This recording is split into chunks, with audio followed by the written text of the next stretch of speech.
Bottoms up.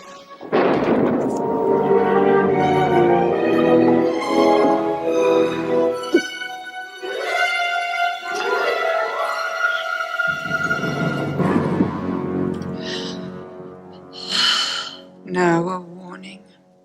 Now a warning?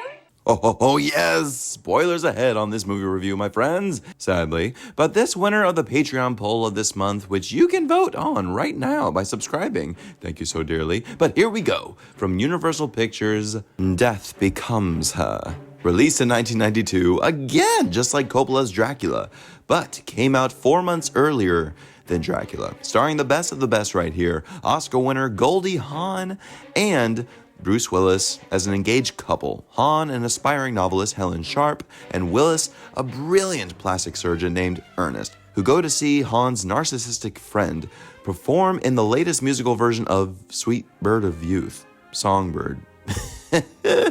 That ridiculous actress played by none other than two-time Oscar winner at this point, MerylStreep, as Madeline Ashton. She eyes the brilliant Willis, of course, and next thing you know, Meryl and Bruce are the ones married. Meryl went up and stole Goldie's man, which drives Helen into practically insanity with a great fat suit, only dreaming of absolutely killing Mad. But after 7 years later, Mad is washed up, hopelessly desperate to look young again. They see Hell looking absolutely stunning, and now what is Mad to do except take up the offer from her doctor to see Liesel, the miracle worker, played perfectly, chillingly, and hysterically by Isabella Rossellini. Guess how old she is? 38. Oh, 28. 23. I am 71 years old. After a bit of haggling, Mad agrees to drink the potion that will make her young again, not knowing the clause that it will actually make her immortal. But she's got to upkeep herself from looking tawdry, and for the love of God... Could you just not breathe? Well, not that. Just don't fall down the stairs and crack your neck, or even blow a hole through Hell's stomach. No wonder why Ernest drinks. My friends, how this film is an absolute cult classic is an understatement. Today, it is beloved majorly by the LGBTQIA community. I mean, how could it not? It has everything glamorous, hysterical, and bitchy that will tickle all our fancies. And it's written by two very straight men, screenwriters Martin Donovan and David Koepp, who worked together on a small but impactful independent film called Apartment Zero. So they get a big budget opportunity when their script gets bought by Universal, and innovative director Robert Zemeckis pops in the picture to direct. Because after the great successes that were Back to the Future and Who Framed Roger Rabbit, Zemeckis could at least make a crack effort with the special effects, which, holy cannoli, he absolutely could, before he went completely CGI.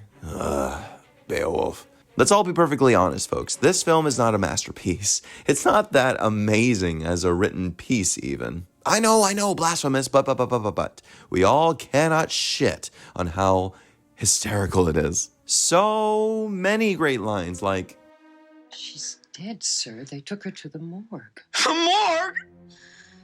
She'll be furious. Fucking lie, and I can see right through you.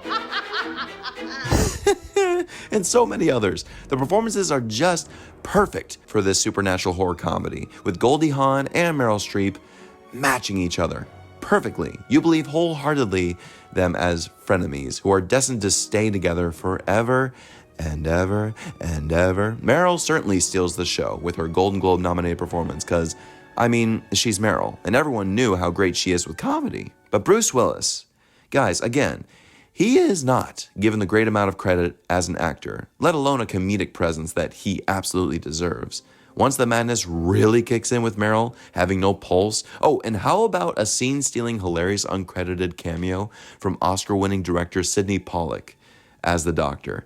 Jesus, he is so damn funny in this. Your wrist, as far as I can tell, is it's fractured in 3 places. And you've shattered 2 vertebrae, because I can't really be certain without an x-ray, but the bone protrusion through the skin, that's not a good sign. And your body temperature's below 80, and your heart stopped beating.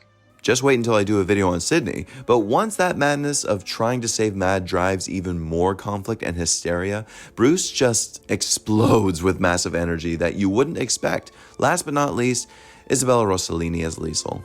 God, pitch perfect, sexy as hell, and yet so epically spellbinding as the lustful witch. Now, the special effects definitely catapult this film in what audiences walk away with. Mostly, partnering with industrial light and magic, Zemeckis thoroughly moved the progression of what could be done on film, being the first film where computer-generated skin texture was used. I mean, the specific little effects are just so much fun and truly great to look at. I mean, famously, Meryl's little fall down the steps and then her revival back to life.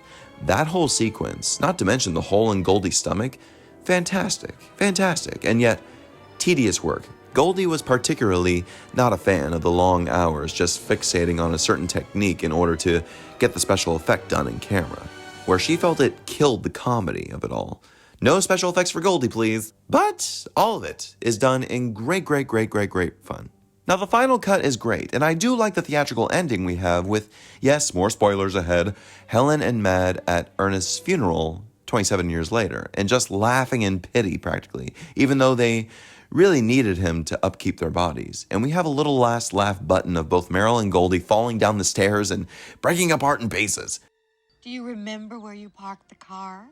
It is fun, however, I very much like the original ending that they wrote and shot. Of same thing, Meryl and Goldie 27 years later, and there was another scene where Ernest stopped at a bar and escaped from Helen and Mad and met Tony, played by Tracy Ullman. They fall in love, and here they are 27 years later, elderly and in deep love with each other. Meryl and Goldie happen to be there. Look at them. Meryl laughing in pity, scoffing at how ridiculously old they look. And the camera pans to Goldie, looking in sadness and regret, agreeing with Meryl through her breath, falling apart emotionally in that moment because that could have been her and Ernest. If she didn't drink the potion, if all this never happened, she would have been completely happy.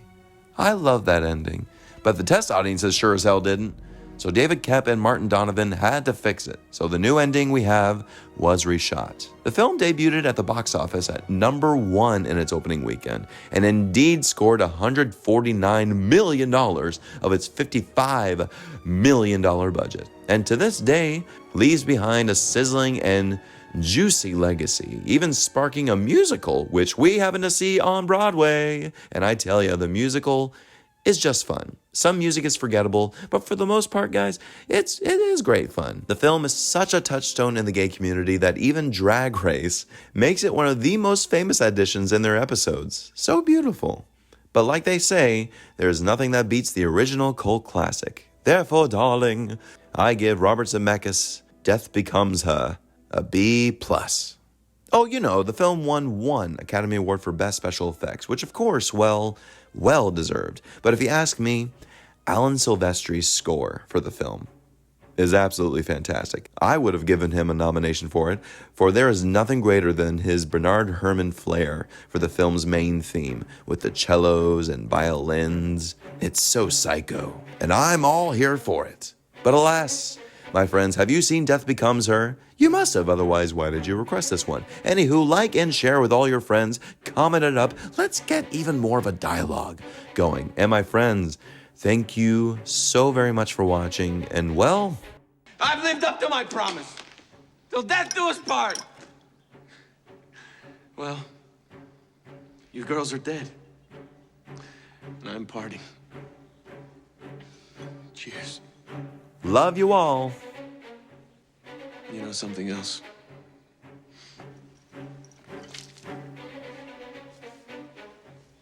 I drink too much.